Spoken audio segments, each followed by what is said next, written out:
A guerra avança sem trégua, e os trilhos da destruição se estendem por onde antes havia apenas rotas de abastecimento.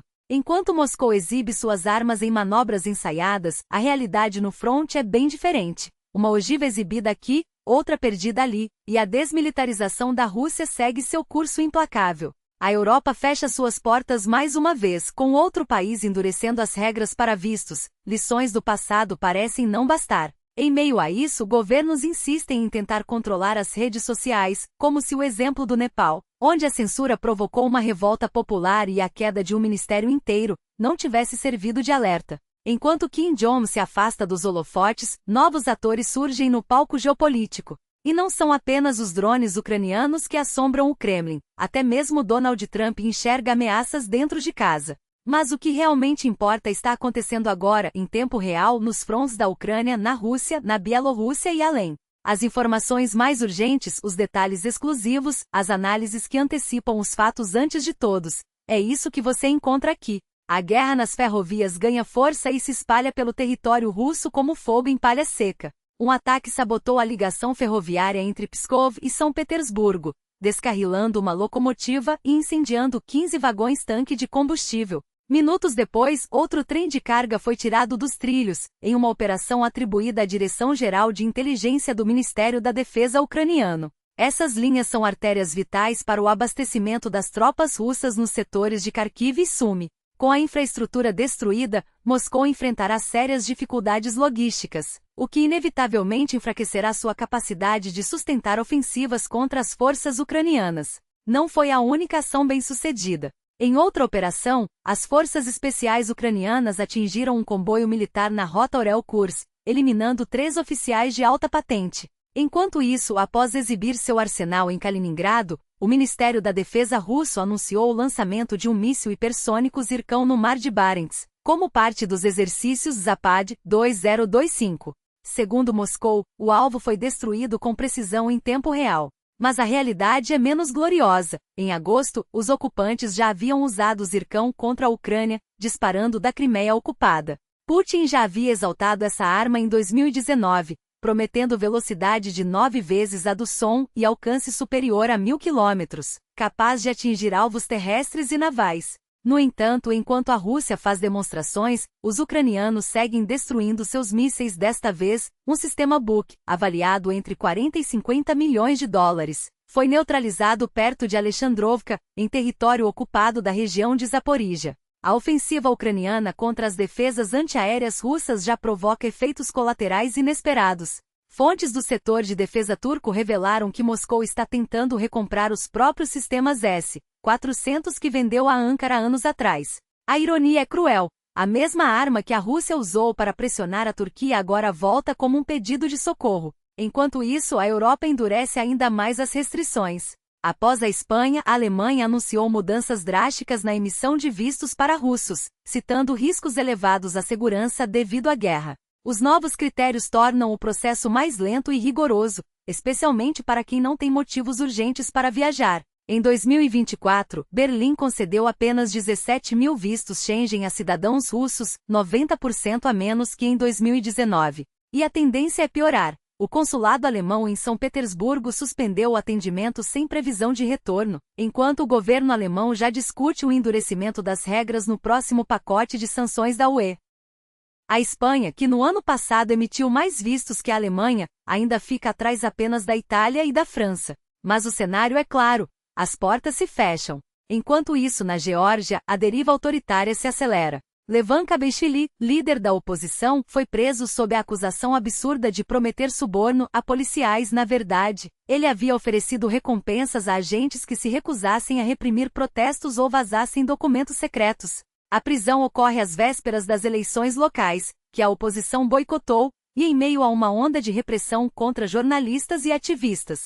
O governo georgiano, que já havia rejeitado o acordo com a UE, intensifica a perseguição enquanto a população resiste. Na Turquia, a censura nas redes sociais avança, disfarçada de proteção à infância. O novo projeto de lei proíbe plataformas não regulamentadas de operar para menores de 16 anos, o que na prática bloqueia o acesso a redes internacionais. Oficialmente, o objetivo é proteger as crianças de conteúdos nocivos, mas, com a prisão de líderes da oposição, fica claro que os verdadeiros motivos são outros. O Nepal mostrou o que acontece quando um governo tenta controlar a internet. Protestos massivos derrubaram o ministério e forçaram a fuga do primeiro-ministro.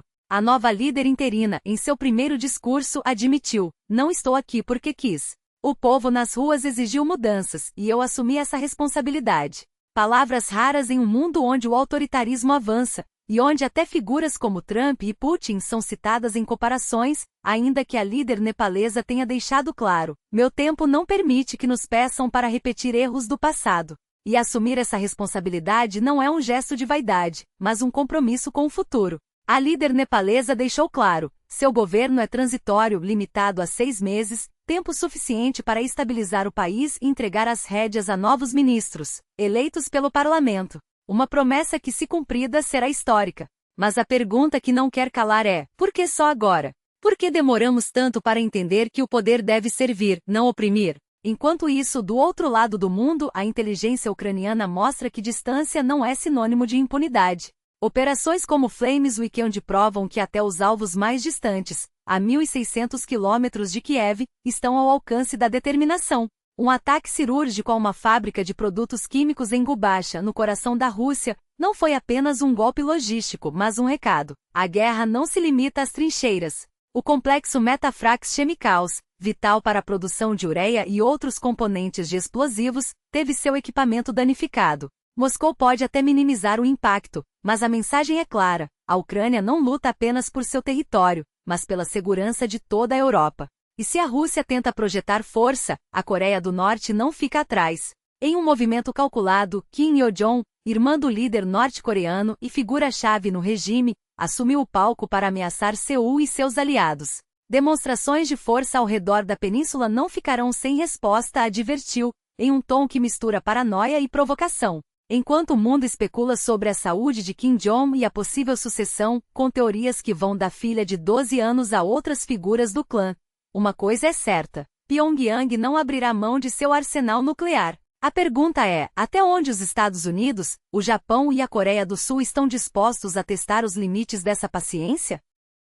Na Europa, a tensão não dá trégua. Um drone russo invadiu o espaço aéreo da Romênia, voando baixo o suficiente para escapar dos radares, até que, sem explicação, retornou à Ucrânia. O Ministério da Defesa romeno preferiu o silêncio, mas a dúvida persiste: por que os F-16 não foram acionados? Enquanto isso, na Polônia, o alarme falso de drones russos expôs uma realidade ainda mais preocupante: a desinformação.